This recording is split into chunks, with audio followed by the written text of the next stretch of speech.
Yo, what is up guys? In this video I'm going to be breaking down a top 600 player from the recent Solo Cash Cup and showing you the strategy he used to qualify through to the finals.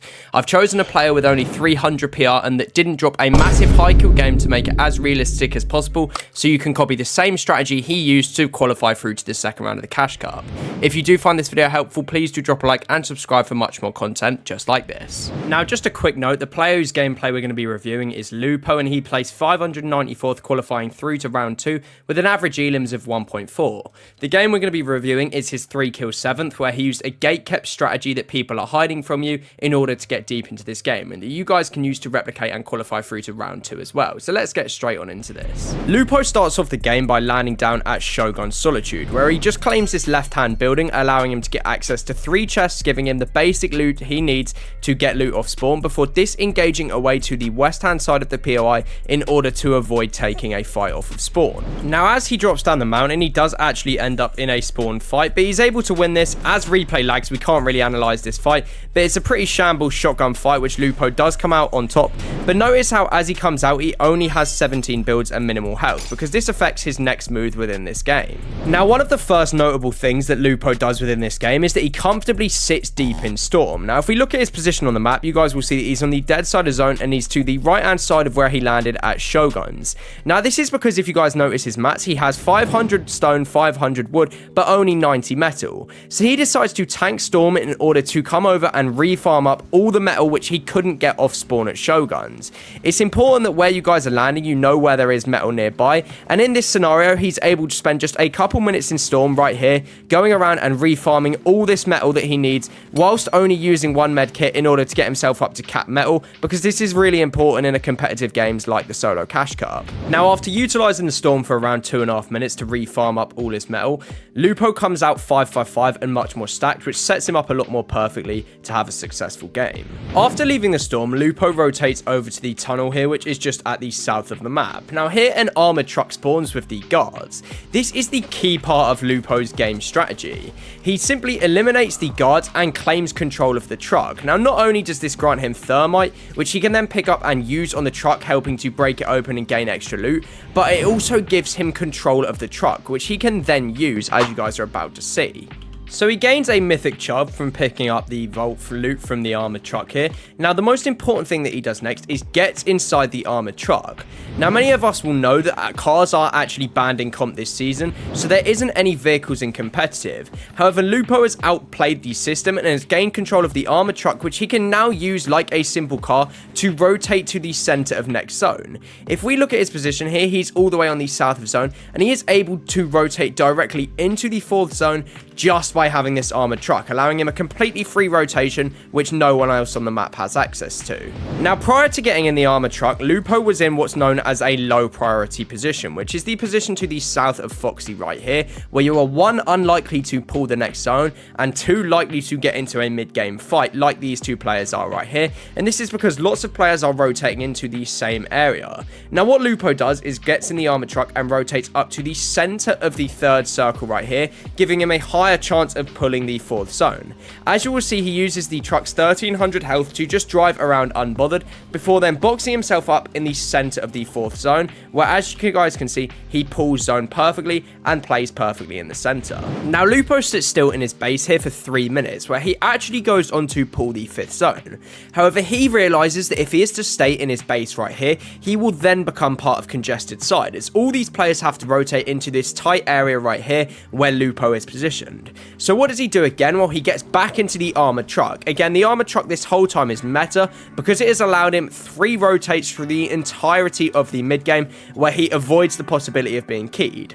Obviously, once you get into the top 50 placement, you gain a point for every player that dies, so by using the armored truck to rotate to better positions, he allows himself to get through mid game and get through these positions very, very easy. As you guys can see, he's now positioned in a much better, less congested side of zone. As you can see, he once was here, where there is now 1, 2, 3, 4, 5, 6, 7, 8, around 10 players nearby, and over to his left hand side right here, he's in a much less congested area with a lot of space to himself if he needs it. Now earlier on I said that Lupo qualified through with an average elims of just 1.4, which is substantially lower than the average player that qualled, and it's because of smart decisions he makes like the one right here. Notice how he flies Rodri down to just 60 HP, and as he's about to key, he then decides that actually this isn't a good idea. You guys will see Rodri pops the med mist bubble, and Lupo immediately looks to disengage. Now despite having Rodri weak, he disengages because he realizes that if he pushes this fight right here, he leaves himself on the backside of zone when the rotate is actually more important. And it's this level of discipline that allows him to get deeper in a game instead of getting caught up in silly mid-game fights, as he simply focuses on white lining through to the next zone. But it's not only Lupo's fighting ability and decision on when to take fights that's also smart, it's also his rotations which he does. Here, by rotating up the hill, he avoids getting stuck in the congested side where all the players are going to be caught down in the left side here of Foxy Floodgate. You see, if he didn't go up this hill and continue to rotate through like Rodri did, he would get stuck in between 1, 2, 3, 4, 5, 6 players. But by simply looking to rotate up to the more dead side of zone here and stick up to the right hand side, Lupo puts himself in a much more advantageous position instead of getting suffocated with all the players down below. Simple rotates like this just allow you to get in a better position within the game.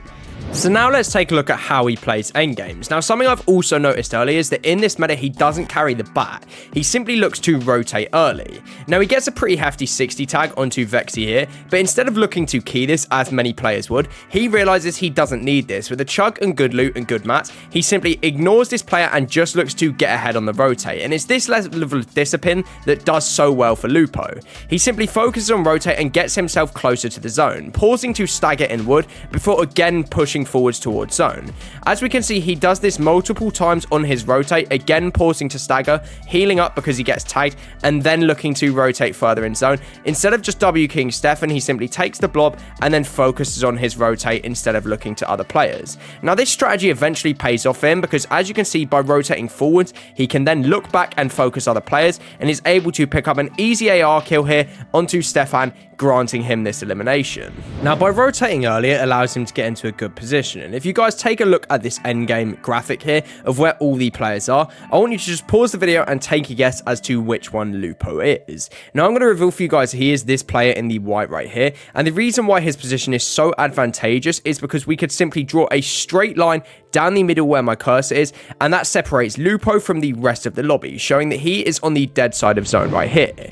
Now the power of the dead side has already been shown by Lupo, as it allows you to look back and spray at other players whilst also getting some very free rotates like we saw right there, allowing him to rotate another 2 boxes in for completely free. And again, if we look, pretty much he has control of half of the entire zone, and this is what I mean by dead side in Fortnite and why you should be playing it, because it then allows him to look back and pressure onto other opponents like he's doing on Zyphon. You see, throughout the entire endgame, Lupo also makes conscious effort to rotate to one side of zone. Now the reason for this is because if you are just on the far left hand side of zone like Lupo is here, you can only be looked at by people from your right hand side. If you're in the middle of zone, people from both your left and right side can look at you, so sticking to one side of zone is really advantageous. Now we can see he does get scrap loot and picks up the bat, which he then combines with a bit of sprinting and jumping in order to continue his rotates throughout the game. Once gaining the bat, he utilizes this to just get clean through the 10th zone.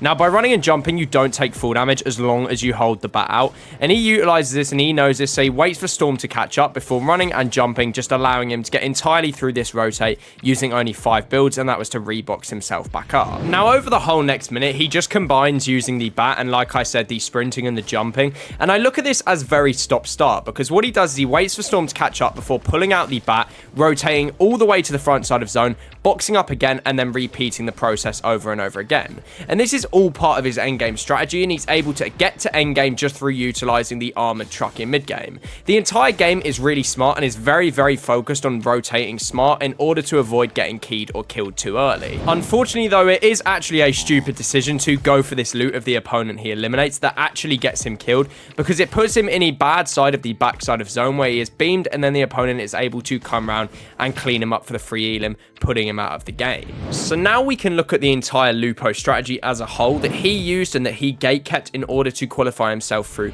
to this week's solo cash cup finals. So off spawn, he looks to disengage and avoid taking a scrappy off spawn fight before then camping in storm when necessary or rotating over towards his source of metal, which he can then refarm, ensuring that he is stacked for when he gets into the mid game. In the mid game, he then looks to take control of the armored truck, which he uses as his rotation. As no other player has vehicles in this current meta, he can rotate all the way through the 3rd, 4th and 5th zones using the armored truck, allowing him to start getting deeper into placement whilst keeping him stacked and avoiding taking mid game fights. As it gets to an end game, he always looks to rotate early and then spray back onto other players who are in the backside of zone, whilst utilizing the bats, jumping and sprinting mechanics to stay ahead and simply doing a stop-start strategy of stopping, waiting for the storm to catch up before then rotating back to the front side of zone and allowing the storm to catch up once again, and repeating this process over and over again to get deep into endgame. That's his entire strategy that he uses game on game, and you guys should be using to hopefully qualify through this week. If you did enjoy this video and find it helpful, click this video on screen as YouTube thinks you'll enjoy this one too. Peace out from me, subscribe for more.